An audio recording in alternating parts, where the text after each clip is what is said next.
Halo teman-teman, kita lanjutkan kembali ya. Nah teman-teman, setelah kita menentukan pasar mana yang akan kita masuki, kapan kita akan masuk, sekarang perlu kita simak bagaimana perusahaan memasuki pasar luar negeri. Perusahaan dapat memasuki pasar luar negeri melalui beberapa cara. Yang pertama mengekspor, yang kedua lisensi atau waralaba pada perusahaan negara tuan rumah, yang ketiga, usaha patungan dengan perusahaan negara tuan rumah.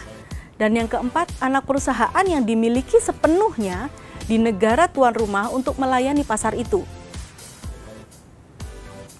Keuntungan dan kerugian dari setiap mode entry ditentukan oleh yang pertama, biaya transportasi dan hambatan perdagangan. Yang kedua, risiko politik dan ekonomi. Yang ketiga, strategi perusahaan. Oke, sekarang mari kita bahas satu persatu setiap entry mode yang ada ya. Yang pertama adalah strategi masuk menggunakan mode ekspor. Mengekspor seringkali merupakan metode pertama yang dilakukan oleh perusahaan untuk memasuki pasar luar negeri. Mengekspor menjadi menarik karena biayanya relatif rendah teman-teman. Perusahaan dapat mencapai ekonomi kurva pengalaman yang baik. Mengekspor menjadi tidak menarik saat ada lokasi produksi berbiaya rendah, biaya transportasi tinggi, hambatan tarif yang tinggi, dan keberadaan agen asing yang gagal untuk memenuhi kepentingan eksportir. Strategi masuk yang kedua yang dapat kalian pilih adalah menggunakan proyek putar kunci atau turnkey project. Proyek turnkey melibatkan kontraktor yang setuju untuk menangani setiap detail proyek untuk klien asing, termasuk pelatihan personel operasi. Pada penyelesaian kontrak, klien asing menyerahkan kunci ke pabrik yang siap untuk operasi penuh.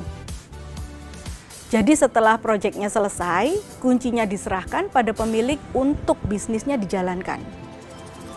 Mengambil contoh dari beberapa sumber, ada dua contoh turnkey project internasional yang meliputi konsultan telekomunikasi India membangun jaringan telkom di Madagaskar dan Ghana. Kemudian ada juga Lubei Group dari China telah membuat persetujuan dengan pemerintah Belarus untuk bergabung dan terlibat dalam pembangunan fasilitas untuk memproses sisa produk mesin fertilisasi menjadi produk semen. Proyek turnkey menarik karena mereka memungkinkan perusahaan untuk memperoleh keuntungan ekonomi yang besar dari pengetahuan yang diperlukan untuk mengumpulkan dan menjalankan proses yang kompleks secara teknologi. Mereka kurang beresiko di negara-negara di mana lingkungan politik dan ekonominya sedemikian rupa sehingga investasi jangka panjang dapat membuat perusahaan terpapar resiko politik atau ekonomi yang tidak dapat diterima. Proyek turnkey tidak menarik saat teknologi proses perusahaan merupakan sumber keunggulan kompetitif. Oke, strategi yang ketiga adalah lisensi.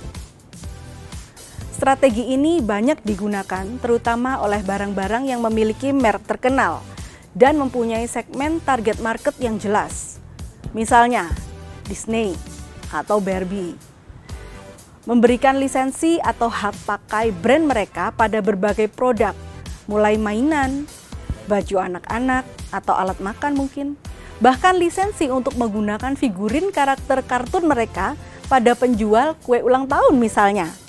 Pemberian lisensi adalah pengaturan di mana pemberi lisensi memberikan hak atas properti tidak berwujud pada entitas yang lain atau penerima lisensi untuk jangka waktu tertentu. Dan sebagai gantinya, pemberi lisensi menerima biaya royalti dari penerima lisensi.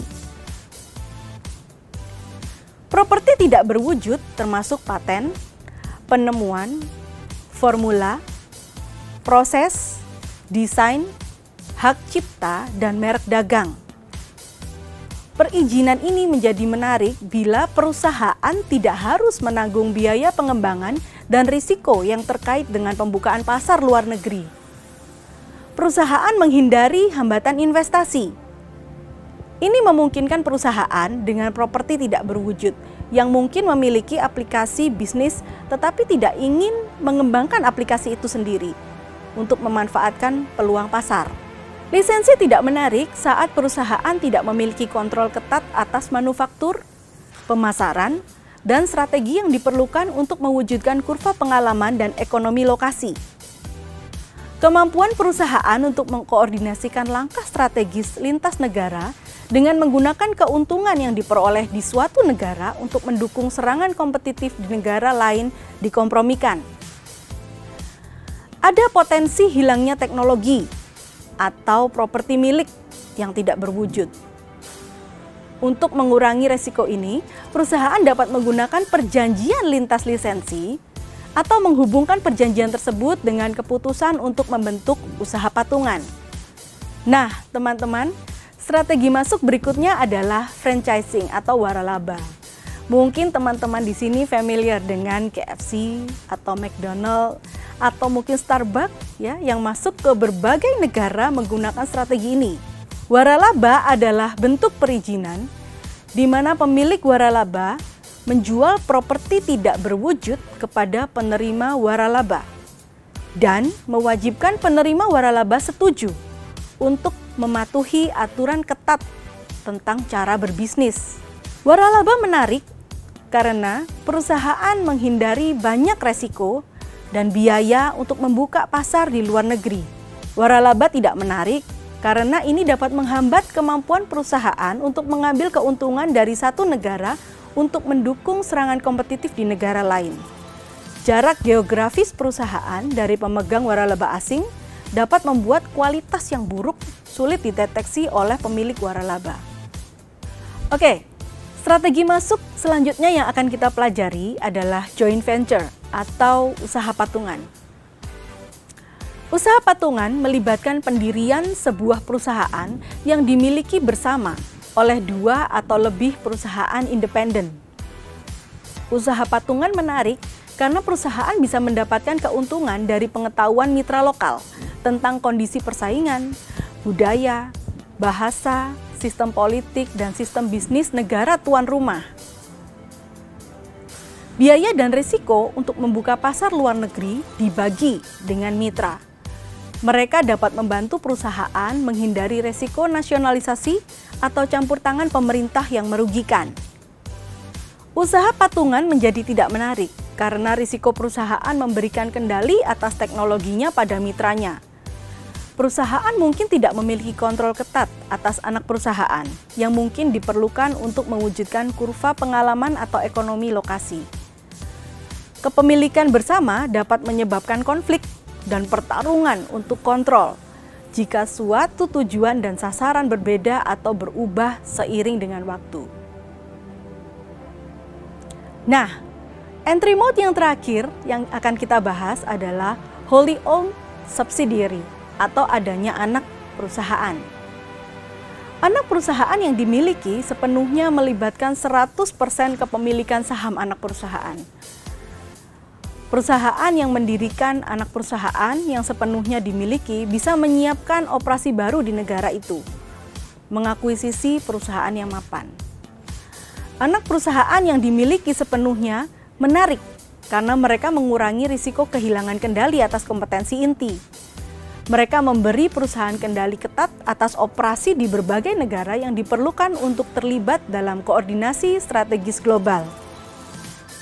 Mereka mungkin diperlukan jika sebuah perusahaan mencoba untuk merealisasikan lokasi dan mengalami kurva ekonomi.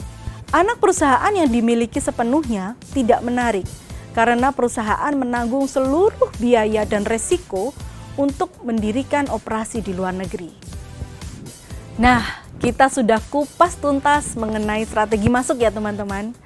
Jadi silahkan didiskusikan bersama rekan bisnis kalian. Kira-kira strategi masuk yang mana yang sesuai untuk bisnis di negara tujuan kalian? Semoga materi hari ini bisa membuka wawasan teman-teman yang ingin melakukan bisnis internasional. Tetap semangat ya teman-teman. Sukses selalu.